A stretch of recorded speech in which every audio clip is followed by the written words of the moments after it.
Hello everyone. आज की इस रिंग थ्योरी के लेक्चर में हम कुछ इम्पॉर्टेंट टॉपिक्स डिस्कस करेंगे, जिसमें से पहला टॉपिक है quadratic field, then principal ideal domain and unique factorization domain. ये सारे आपस में किस तरीके से रिलेटेड हैं, इनके कुछ इम्पॉर्टेंट रिजल्ट्स और एग्जाम्पल, और जो रह जाएगा उसको हम आगे नेक्स्ट वीडियो में कवर करेंगे। तो स्टार्ट करते हैं। रिंग थ्योरी का जो फर्स्ट टॉपिक है क्वाड्रेटिक फील्ड, उसको हम डिनोट करते हैं Q√D से। और ये जो D यहाँ पर हम यूज़ कर रहे हैं वो कोई स्क्वायर फ्री नंबर होना चाहिए। स्क्वायर फ्री नंबर्स क्या होते हैं? जैसे 2 हो गया, 3 हो गया, 5 हो गया, 6 हो गया, ऐसे नंबर्स को हम क्या बोलते हैं? Square free number. सपोज़ करो अगर मैं 4 ले रही हूँ तो 4 जो है वो 2 का स्क्वायर है, इसलिए मैं 4 को नहीं इंक्लूड कर सकती क्योंकि वो किसी का स्क्वायर आ रहा है। मुझे स्क्वायर फ्री नंबर्स लेने हैं। सपोज़ आप 9 लेते हो तो वो 3 का स्क्वायर है, आप 16 ले रहे हो तो वो 4 का स्क्वायर है। तो आपको ऐसे नंबर्स नहीं लेने जो कोई स्क्वायर जिनका आपको मिल रहा है, हमें स्क्वायर फ्री नंबर्स लेने हैं। ओके, अदरवाइज़ ये जो रूट है वो हट जाएगा। तो हमें Q√D टाइप जो है ये फॉर्म जो है वो क्वाड्रेटिक फील्ड बनाती है। और इसमें आपको किस तरीके के एलिमेंट्स देखने को मिलते हैं? A+B√D, इस टाइप के एलिमेंट्स इसमें होते हैं, जहाँ पर ये A और B रैशनल से बिलोंग करते हैं। अगर मैं इनकी बेसिस की बात करूं तो इसके बेसिस में आपको मिलेगा 1 और √D। ठीक है, बेसिस का मतलब क्या होता है कि इससे हम इसके सारे एलिमेंट्स को जनरेट कर सकते हैं। ठीक है, तो बेसिस इसमें हो गया 1√D, और जो डायमेंशन होगी उसकी 2 हो जाएगी, क्योंकि डायमेंशन हमें कैसे पता चलती है कि बेसिस में कितने एलिमेंट्स हैं। ओके, तो यहाँ पर रैशनल्स है, रैशनल्स में आपके इंटीजर्स, नेचुरल नंबर सारे इंक्लूड हो जाते हैं। 1 से आपके सारे जो नंबर्स हैं वो जनरेट हो जाएंगे, और √D ये एक इरेशनल टाइप का नंबर हो जाएगा, जिसकी वजह से हमें इसको बेसिस में चाहिए अगर हम इसके एलिमेंट्स को जनरेट करना चाहते हैं। तो इसकी डायमेंशन हो जाएगी 2। इसको हम कहते हैं क्वाड्रेटिक फील्ड। एग्जाम्पल्स के लिए हम कुछ क्वाड्रेटिक फील्ड डिस्कस कर लेते हैं। Q√2, तो इसमें आपको किस तरह के एलिमेंट्स मिलेंगे? A+B√2 where A and B belongs to rational number. Similarly अगर आप Q√2, √3 लेना चाहते हो तो इसमें आपको एलिमेंट्स मिलते हैं A+B√2 plus C√3 and D, इन दोनों का प्रोडक्ट आ जाता है, फिर ये हो जाएगा √6, जहाँ पर A, B, C, D ये सारे बिलोंग करते हैं रैशनल नंबर से। नेक्स्ट अगर हम लेते हैं √2, √3, √5, तो इसमें किस टाइप के एलिमेंट्स मिलेंगे? A+B√2 plus C√3 plus D√5 plus E। अब पहले इन दोनों का प्रोडक्ट कर लेते हैं, √6 प्लस F। अब इन दोनों का प्रोडक्ट कर लेते हैं, √15, देन FG, इन दोनों का प्रोडक्ट कर लेते हैं, √10 प्लस H। अब इन तीनों का प्रोडक्ट कर लेते हैं, 3 2 6, 5 6 30, √30, where A, B, C till H तक ये सारे बिलोंग करेंगे रैशनल से। तो इस तरीके से इसके एलिमेंट्स को डिफाइन किया जाता है। जैसे अगर आपने सिर्फ √2 लिया था, अब देखो सपोज करो कि यहाँ पर A की वैल्यू 0 हो जाती है, तो हमें किस टाइप का एलिमेंट मिलेगा? B√2 टाइप का एलिमेंट मिलेगा। B की वैल्यू आप वेरी करते जाओ, क्योंकि B रैशनल से बिलोंग करता है। तो सारे जो एलिमेंट्स हैं, आप जैसे जैसे B की वैल्यू को चेंज कर रहे हो, सारे एलिमेंट्स आपको इस टाइप के मिल जाएंगे, जिसमें सिर्फ √2 है। ठीक है, ये जो क्वाड्रेटिक फील्ड है उसमें जितने भी एलिमेंट्स इस टाइप के होंगे वो सारे जनरेट हो जाएंगे। जब आप B की वैल्यू को 0 कर देते हो तो जो भी ऐसे नंबर्स हैं जो सिर्फ रैशनल्स हैं, ठीक है, वो सारे एलिमेंट जनरेट हो जाएंगे क्योंकि अब बी वाला जो ये वाला जो पोर्शन है वो 0 हो चुका है और सिर्फ आपको ए चाहिए, और ए तो आपका रैशनल से बिलोंग कर रहा है, तो सारे जो रैशनल्स हैं वो यहाँ से जनरेट हो गए। जिन एलिमेंट्स में √2 था वो आप ए को 0 करके आप उसको सारे एलिमेंट्स को जनरेट कर सकते हो। जहाँ पर दोनों का कॉम्बिनेशन है, दोनों का सम है, वहाँ पर हम बी की भी कोई वैल्यू दे सकते हैं और ए, इन दोनों की कोई वैल्यूज़, ए और बी दोनों की वैल्यूज़ को देकर दोनों का जो इस टाइप का एलिमेंट है वो भी जनरेट किया जा सकता है। क्लियर। उसी तरीके से अगर हम √2 √3 ऐसे नंबर्स ले लेते हैं, इस टाइप का क्वाड्रेटिक फील्ड ले लेते हैं, तो आपको क्या करना है, क्योंकि ये जो है आपके वो सारे एलिमेंट्स को जनरेट करेंगे, ठीक है, ये आपके बेसिस में चले जाएंगे और इससे सारे एलिमेंट्स जनरेट होने चाहिए, इसलिए हम इसको अलग अलग करके लिखते हैं। पहले एक सिंपली ए ले लिया, जब आप बी सी डी की वैल्यू को 0 कर देते हो तो आपको सारे रैशनल टाइप के एलिमेंट्स यहाँ से जनरेट हो जाएंगे। उसके बाद अगर आपको सिर्फ √2 टाइप के एलिमेंट चाहिए तो आप ए सी डी की वैल्यू को 0 कर दो, सिर्फ √3 टाइप के एलिमेंट्स चाहिए तो ए बी डी की वैल्यूज जो है वो 0 हो जाएंगी, एंड सो ऑन। ठीक है, अगर तीनों का कॉम्बिनेशन वाली कोई वैल्यू चाहिए तो ए बी सी डी की कुछ ना कुछ वैल्यूज जो है वो हमें रैशनल से मिल जाएगी। और इसी तरीके से अगर हम √2 √3 √5 लेते हैं तो वो भी जो मैंने अभी आपको फर्स्ट 2 एग्जाम्पल्स में बताया उसी सेम प्रोसीजर से बाकी सारे एलिमेंट्स को जनरेट किया जा सकता है। तो एक बार आप सिंपल √2 ले लो, एक बार √3 ले लो, एक बार √5 ले लो, फिर इन दोनों का मल्टीप्लिकेशन वाला रूट आ जाएगा, फिर इन दोनों का प्रोडक्ट, और लास्ट में √2 √5 का, और लास्ट में इन तीनों का प्रोडक्ट आ जाएगा। ये जो टॉपिक है वो काफ़ी हेल्पफुल रहता है जब हम एक्सटेंशन ऑफ फील्ड के बारे में डिस्कस करते हैं कि किसी फील्ड को कुछ और एलिमेंट्स जो इसके बेसिस में इंक्लूड कर दिए जाते हैं और एक नया जो फील्ड है उसको एक्सटेंड हो जाता है। तो ये टॉपिक जब मैं एक्सटेंशन ऑफ फील्ड डिस्कस करूँगी तो भी आपको अच्छे से समझ में आ जाएगा अगर आपको ये सारी चीज़ें पता होंगी। तो हम उसको नेक्स्ट वीडियो में देखेंगे। अभी इस वीडियो के लिए हम क्वाड्रेटिक फील्ड सिर्फ डिस्कस कर रहे हैं। नेक्स्ट टॉपिक है प्रिंसिपल आइडियल। सपोज करो हमने एक कम्यूटेटिंग रिंग ली है, प्रिंसिपल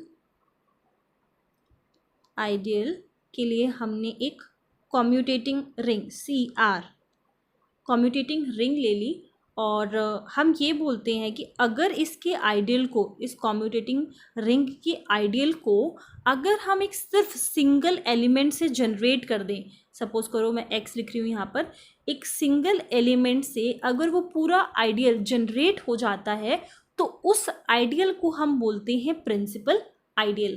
तो सपोज करो कि मैंने एग्जाम्पल के लिए इंटीजर्स ले लिए, ठीक है, और ये जो इंटीजर्स हैं अगर मैं इसके आइडियल्स की बात करूँ तो इसके जितने भी आइडियल्स होते हैं वो MZ इस टाइप के दिखते हैं। ये इसका हो गया आइडियल। यहाँ पर जो M है वो किससे बिलोंग करता है, ये M इंटीजर्स से बिलोंग करता है। अब क्योंकि M इंटीजर है, सपोज करो मैंने M की वैल्यू ले ली 1, तो मेरे पास जो आइडियल है वो Z हो गया। अब अगर आप ले रहे हो M की वैल्यू 2 तो ये हो जाएगा 2Z, मतलब अब आपके 2 टाइप, ये जो 2 में 2 4 6 8 जो इस टाइप के एलिमेंट है वो सारे जनरेट हो जाएंगे प्लस माइनस। ठीक है, आपने ले लिया 3Z। अब जब आपके 3 के मल्टीपल्स हैं +-3 +-6 +-9 एंड सो ऑन 0 0। ठीक है, इस टाइप के सारे एलिमेंट्स जो हैं वो जनरेट हो जाएंगे, यहाँ पर भी 0। तो जो इंटीजर्स होते हैं उसके जितने भी आइडियल्स हैं वो सारे के सारे MZ की फॉर्म में नज़र आते हैं। लाइक आगे 3 4 5 6 सो ऑन ऐसे लेते चले जाओ आप। तो जितने भी आइडियल्स हैं वो किस फॉर्म में है, MZ के फॉर्म में है। यहाँ पर जो M है वो इंटीजर्स से आ रहा है, तो आपके जो प्लस माइनस है वो सारे इसमें इंक्लूड हो जाएंगे जैसे जैसे हम इंटीजर्स को चेंज कर रहे हैं, नंबर्स को चेंज कर रहे हैं। ठीक है, तो आपने क्या देखा कि सपोज करो मैं कोई एक ये वाला आइडियल ले लेती हूँ, तो ये जो आइडियल है वो पूरा किससे 2 से जनरेट हो जा रहा है। ठीक है, ये वाला जो पूरा आइडियल है वो किससे जनरेट हो रहा है, 3 से, एंड सो ऑन। तो और ये जो आइडियल है MZ वाला जो आइडियल है वो किससे जनरेट हो रहा है, M से जनरेट हो रहा है।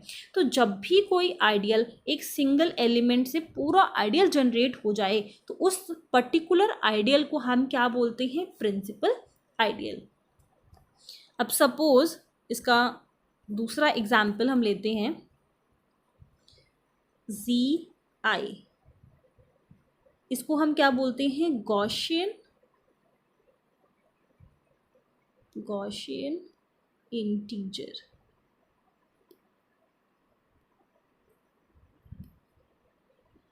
अगर हम इसके आइडियल्स की बात करें तो इसके आइडियल्स भी, जैसे कि हमने इंटीजर्स की बात की थी, बिल्कुल सेम उसी की तरह जनरेट होता है। उसके आइडियल्स भी बिल्कुल सिमिलरली उसी की तरह होते हैं। एम यहाँ पे इंटीजर्स से बिलोंग कर रहा है, आप चेंज करते चले जाइए एम की वैल्यू को और आपको उसके सारे आइडियल्स मिल जाएंगे। तो यहाँ पर ये भी क्या हो रहा है, एम से जनरेट हो रहा है। आप 1 2 3 जो भी ले रहे हैं तो वो एक सिंगल एलिमेंट से जनरेट हो रहा है। इसके जो हर एक सिंगल, अगर हम पर्टिकुलर आइडियल, तो ये सारे आइडियल्स कैसे होते हैं, प्रिंसिपल आइडियल। अब कुछ ऐसे एग्जाम्पल्स जिसमें आइडियल जो है वो एक से ज़्यादा एलिमेंट से जनरेट हो रहा है और जिसकी वजह से हम उसको प्रिंसिपल आइडियल नहीं बोल सकते। तो जब भी हम लाइक पॉलिनोमियल रिंग ले लेते हैं, सपोज करो पॉलिनोमियल, ये हो गया पॉलिनोमियल रिंग, जैसे पॉलिनोमियल्स जो हैं वो जनरेट किए जा सकते हैं। तो अगर मैं इस पॉलिनोमियल का आइडियल ले लूँ x, ठीक है, तो इससे हमारे जो पॉलिनोमियल्स जनरेट होंगे तो सिर्फ वो x से ही जनरेट हो रही हैं, तो इसको तो हम बोल सकते हैं कि ये प्रिंसिपल आइडियल है। बट अगर मैं यहाँ पर ले लूँ 1x, ठीक है, तो ये जो आइडियल है वो मोर देन 1 एलिमेंट से जनरेट हो रहा है, तो इस केस में ये प्रिंसिपल आइडियल नहीं कहलाएगा। तो कहने का मतलब सिर्फ इतना है कि प्रिंसिपल आइडियल वो आइडियल होता है जो सिंगल एलिमेंट से जनरेट हो जाए, ठीक है। अब इसी से रिलेटेड एक डेफिनेशन है, प्रिंसिपल आइडियल डोमेन, जिसको हम इन शॉर्ट PID बोलते हैं। और सिर्फ अगर मैं प्रिंसिपल आइडियल लिख रही हूँ तो PI से भी आप उसको डिनोट कर सकते हो। प्रिंसिपल आइडियल डोमेन में क्या होता है कि जो अभी हमने प्रिंसिपल आइडियल की डेफिनेशन डिस्कस की ना, आपको वो उसकी डेफिनेशन क्लियर होनी चाहिए अच्छे से। अब ये हम पूरे डोमेन पर अप्लाई कर देते हैं। डोमेन पे बोलने का मतलब ये है कि आप सपोज करो जो भी आप इंट्रीगल डोमेन ले रहे हो, अगर उस इंट्रीगल डोमेन की, जिसको हम आईडी भी बोल सकते हो, इन शॉर्ट हम इंट्रीगल डोमेन को आईडी बोल सकते हैं। तो अगर उस इंट्रीगल डोमेन के जितने भी आइडियल्स हैं, ठीक है, जितने भी आइडियल्स हैं वो सारे आइडियल्स प्रिंसिपल आइडियल हो जाएं, तब हम कहेंगे कि वो प्रिंसिपल आइडियल डोमेन है। जब हम प्रिंसिपल आइडियल की बात करते हैं तो उसमें हम एक आइडियल की प्रॉपर्टी के बारे में बोल रहे हैं कि ये जो पर्टिकुलर आइडियल है वो प्रिंसिपल आइडियल है। पर जब हम प्रिंसिपल आइडियल डोमेन बोल रहे हैं तो हम उस सारे आइडियल्स की बात कर रहे हैं। अगर वो सारे आइडियल्स प्रिंसिपल आइडियल डोमेन है तो हम बोलेंगे कि वो प्रिंसिपल आइडियल डोमेन हो जाएगा। सॉरी, प्रिंसिपल आइडियल है सारे, अगर आइडियल्स प्रिंसिपल आइडियल है तो प्रिंसिपल आइडियल डोमेन हो जाएगा। जैसे कि अभी जो हम प्रिंसिपल आइडियल की डेफिनेशन डिस्कस कर रहे थे, वापस से उन्हीं पर आ जाते हैं। जैसे कि पहला एग्जांपल हमने डिस्कस किया था प्रिंसिपल आइडियल का, और जिसमें हमने इंटीजर्स लिए थे और उसके सारे आइडियल्स कैसे होते हैं, MZ टाइप के होते हैं। और हर एक आइडियल, चाहे आप m की वैल्यू कुछ भी ले लो इंटीजर्स से, जितने भी आइडियल्स होते हैं वो एक पर्टिकुलर एक सिंगल एलिमेंट से जनरेट होते हैं। तो जितने के जितने आइडियल्स हमें इसके मिल रहे हैं वो सारे कैसे हैं, प्रिंसिपल आइडियल है। तो हम इसको क्या बोलेंगे कि ये एक प्रिंसिपल आइडियल डोमेन है, ठीक है। और सेकेंड एग्जाम्पल हमने गॉसियन इंटीजर्स का लिया था। गॉसियन इंटीजर्स के केस में भी हमने यही देखा था कि जितने भी आइडियल्स हैं वो सारे प्रिंसिपल आइडियल है, देयरफॉर ये प्रिंसिपल आइडियल डोमेन है। थर्ड एग्जाम्पल जब हमने देखा था जिसमें हमने पॉलिनोमियल रिंग के बारे में डिस्कस किया था, तो मैंने उसमें आपको 2 इसी तरीके से आप और भी आइडियल्स बना सकते हो। तो जैसे कि आपने देखा कि सिर्फ मैंने अगर x से जनरेट किया है तब तो वो प्रिंसिपल आइडियल है, बट मैंने जैसे ही 1 इसमें और इंक्लूड कर दिया तो ये अब मोर देन 1 एलिमेंट से इंक्लूड हो रहा है और इसको हम प्रिंसिपल आइडियल नहीं बोल रहे, इस आइडियल को हम प्रिंसिपल आइडियल नहीं बोल रहे। तो अब इसके जितने भी आइडियल्स हैं, क्या हम उसको कह सकते हैं कि वो प्रिंसिपल आइडियल है? तो आंसर इज नो। और क्योंकि सारे आइडियल्स प्रिंसिपल आइडियल नहीं है, इसलिए ये प्रिंसिपल आइडियल डोमेन भी नहीं है। तो दोनों जो डेफिनेशंस हैं वो आपस में काफ़ी रिलेटेबल हैं। अब इससे पहले मैं आपको UFD के बारे में बताऊं, एक बहुत ही इम्पॉर्टेंट रिलेशन है। आपने पहले भी इस रिलेशन के बारे में सुना होगा, ये रिलेशन आपकी माइंड में रहना चाहिए। ये हमारा होता है फील्ड, ठीक है, और फील्ड के बाद आता है, ये सब प्रॉपर के वे में बने हुए हैं। फील्ड ये पूरा इंक्लूड हो जाता है यूक्लिडियन डोमेन में। मतलब अगर फील्ड है तो फील्ड इम्प्लाई करता है कि वो यूक्लिड डोमेन भी होगा। देन यूक्लिड डोमेन के बाद ये यहाँ पे नेक्स्ट आ जाता है PID, जो अभी हमने डिस्कस किया, प्रिंसिपल आइडियल डोमेन। और उसके बाद आ जाता है जो अभी हम डिस्कस करेंगे UFD, which is unique factorization domain. मैं इसको भी यहीं लिख देती हूँ, यूनिक फैक्टराइजेशन डोमेन। और ये सारा मैं एनक्लोज कर देती हूँ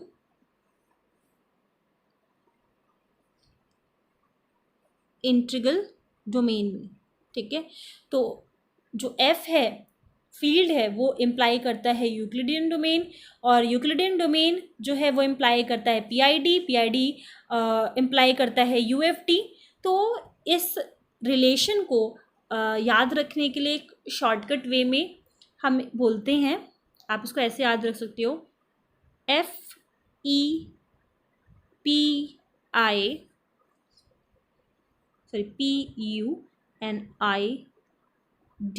ये जो integral domain, field, ring, commutative ring, इनकी जो डेफिनेशंस है, इसके लिए मैंने एक वीडियो भी अपलोड की थी कि आप कैसे इजीली याद रख सकते हो कि इनमें क्या क्या प्रॉपर्टीज़ जो हैं वो डिफरेंट हैं, जिनकी वजह से या फिर इंक्लूड की जा रही हैं, और आप कैसे उसको एक ट्रिक के वे से याद रख सकते हो कि फील्ड की डेफिनेशन में, इंटीग्रल डोमेन की डेफिनेशन में, कम्यूटेटिव रिंग विद यूनिटी, इन सब में क्या क्या डिफरेंस है और क्या क्या प्रॉपर्टीज़ इनको आपस में डिफ्रेंशिएट करती हैं। मैं लिंक आपको डिस्क्रिप्शन में दे दूंगी, वो आप देख सकते हो, उससे आपको याद रहेगा कि डिफरेंस क्या होता है इन सब के बीच में। तो जो हम रिलेशन की बात कर रहे थे वो आप ऐसे याद रख सकते हो। देखो जो रिलेशन है, जो शॉर्टकट ट्रिक है ये याद रखने की, वो जैसे कि अगर मैं बोल रही हूँ कि कोई आईडी फेक है, तो हम क्या बोलते हैं कि फेक आईडी, फेको आईडी, ठीक है। तो इसमें के की जगह पर ये पी वर्ड जो है वो यूज़ हो जाता है, फेपू आईडी से आपको इसको याद रखना है, के की जगह पर पी है, फेपू आईडी, ठीक है। तो ये शॉर्टकट ट्रिक होती है इसकी, वेर एफ ये इसको इम्प्लाई करता है, ये इसको इम्प्लाई करता है, ये इसको इम्प्लाई करता है, ये इसको इम्प्लाई करता है, ठीक है। तो आपको ये याद रखना है, और अगर आप इसको भी अपने माइंड में रखते हो तो ये पूरा एफ जो है वो कंटेन है इसमें, ये इसमें भी कंटेन है, ये इसमें भी कंटेन है, और ये इसमें भी कंटेन है। तो अगर आप ये याद रखोगे, जैसे कि अभी आगे हम एक डेफिनेशन पढ़ेंगे कि जो इसी में ही बल्कि इंक्लूड कर लो, आप FID की डेफिनेशन में ही इंक्लूड कर लो, एवरी फील्ड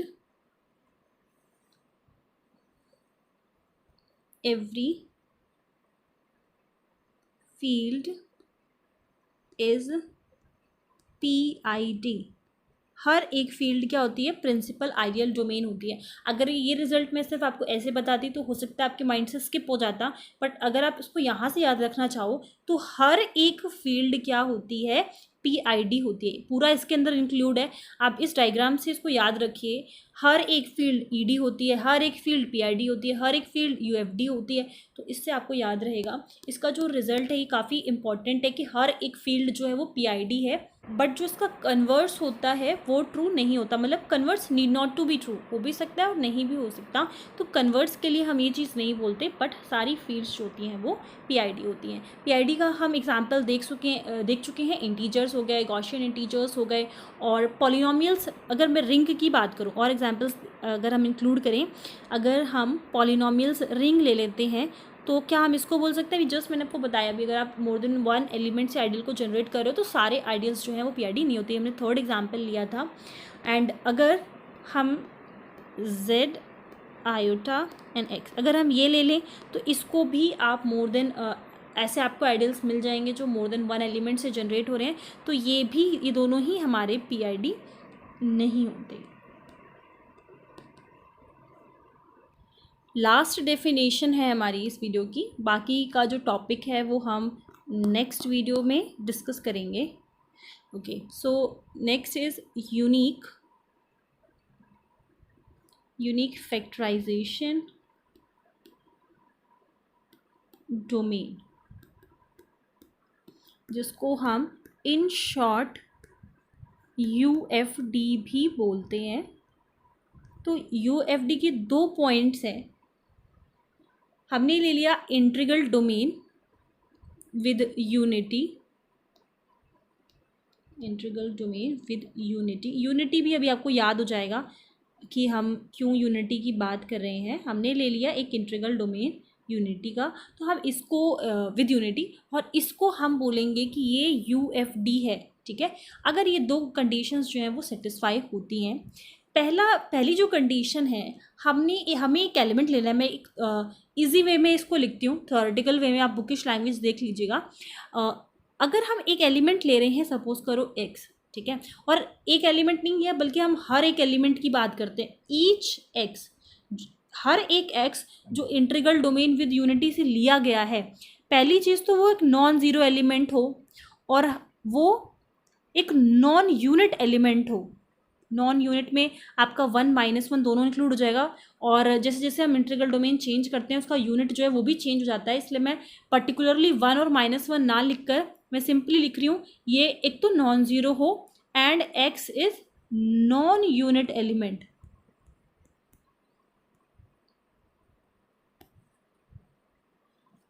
अगर इस x एलिमेंट को हम प्रोडक्ट की फॉर्म में लिख सकें, ठीक है, मतलब सपोज करो यहाँ पे कोई नंबर है, यहाँ पे कोई नंबर है, इसको हम प्रोडक्ट की फॉर्म में लिख सकें, और आप जो प्रोडक्ट कर रहे हो वो हर एक एलिमेंट जिसका प्रोडक्ट किया गया है वो खुद कैसा हो, इररिड्यूसिबल हो, मतलब उसको आगे फर्दर रिड्यूस ना किया जा सके।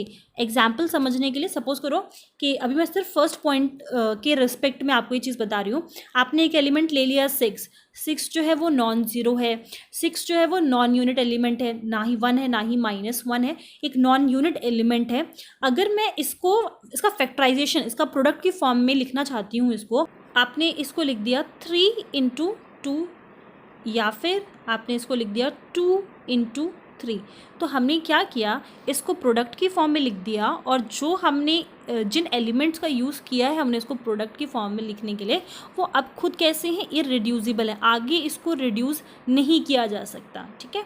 सपोज करो आपने ले लिया 8 और आपने इसको लिखा 4 × 2, तो ये जो है जिन भी दो एलिमेंट्स के प्रोडक्ट में लिखा गया है, 8 यहाँ पे नॉन ज़ीरो एलिमेंट है, नॉन यूनिट एलिमेंट है, इसको प्रोडक्ट की फॉर्म में लिखा गया है, यहाँ तक तो ठीक है।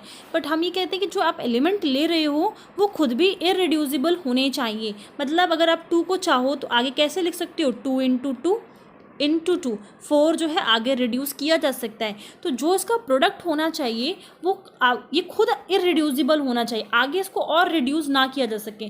3 को आगे आप और रिड्यूस नहीं कर सकते, वो 3 × 1 का ही प्रोडक्ट रहेगा। तो ये तो पहला पॉइंट हो गया। दूसरा जो पॉइंट है, जो भी हम इसका प्रोडक्ट लिखते हैं, जो भी हम इसको डीकम्पोज कर दें, डीकम्पोज मतलब टुकड़ों में लिखा जाता है, जो भी हम उसको डीकम्पोज करके लिखते हैं वो कैसा होना चाहिए, वो यूनिक होना चाहिए, ठीक है। यूनिक के साथ साथ जो इसमें एक बहुत इंपॉर्टेंट टर्म इंक्लूड की जाती है, unique up to associate. Unique up to associate, इसका मतलब क्या होता है कि वो यूनिक तो होगा नो डाउट, बट अगर आपको उसी से रिलेटेड उसका एक एसोसिएशन एलिमेंट मिल रहा है तो उसके फॉर्म में भी उसको लिखा जा सकता है, वो तब भी यूनिक ही कहलाएगा। जैसे कि अगर मैं यही 6 वाला एग्जांपल ले लेते हैं कि 6 को हमने कहा कि हम 2 × 3 के टाइप में लिख सकते हैं, यूनिक है ये, बट इस 6 को आप -2 × -3 की फॉर्म में भी लिख सकते हैं, तब भी प्रोडक्ट आपका 6 ही आने वाला है, ठीक है। तो ये कैसा है, यूनिक अप टू एसोसिएट, मतलब ये होता है कि जो 2 है वो -2 से एसोसिएटेड है, 3 जो है वो -3 से एसोसिएटेड है। अब वो कैसे, मैं इन दोनों एलिमेंट्स को एसोसिएटेड तब बोलूँगी जब इस एक एलिमेंट को हम दूसरे एलिमेंट ऐसे यू बी टाइप में लिख सकते हो, और यहाँ पर ये जो यू मैं लिख रही हूँ वो एक यूनिट एलिमेंट होना चाहिए, ठीक है। अगर हम ऐसे लिख पा रहे हैं, बहुत ही केयरफुली ध्यान दीजिए, ये जो यू है वो कैसा है, वो एक यूनिट एलिमेंट है। तो आप क्या बोल सकते हो, आप ए बी को आपस में एसोसिएटेड बोल सकते हो। अगर आप इंटीजर्स लेकर चल रहे हो तो इंटीजर्स के जो यूनिट एलिमेंट होते हैं वो कैसे होते हैं, 1 एंड -1, ठीक है। इसीलिए अगर मैं बोलूँ कि 2 जो है वो -2 आपस में एसोसिएटेड है, तो 2 को कैसे लिखा जा सकता है, 1 × -2 ऐसे करके लिखा जा सकता है, ठीक है। यहाँ पर ए और बी आपस में एसोसिएटेड है और ये आपका यूनिट एलिमेंट आ गया, क्लियर। तो इसके बाद भी अगर आपको और ऐसे एलिमेंट मिल जाएं जिसको आप एसोसिएट कर पा रहे हो तब तो ठीक है, अगर नहीं मिल रहा है तब हम उसको आगे यूनिक नहीं बोलेंगे। तो ये दो प्रॉपर्टीज़ जो है वो यूनिक फैक्टराइजेशन डोमेन अगर रखता, sorry integral domain with unity रखता है तो हम इसको बोलते हैं UFD, unique factorization. Unique up to associate होता है, फैक्टराइजेशन मतलब उसको फैक्टर करके लिख रहे हो।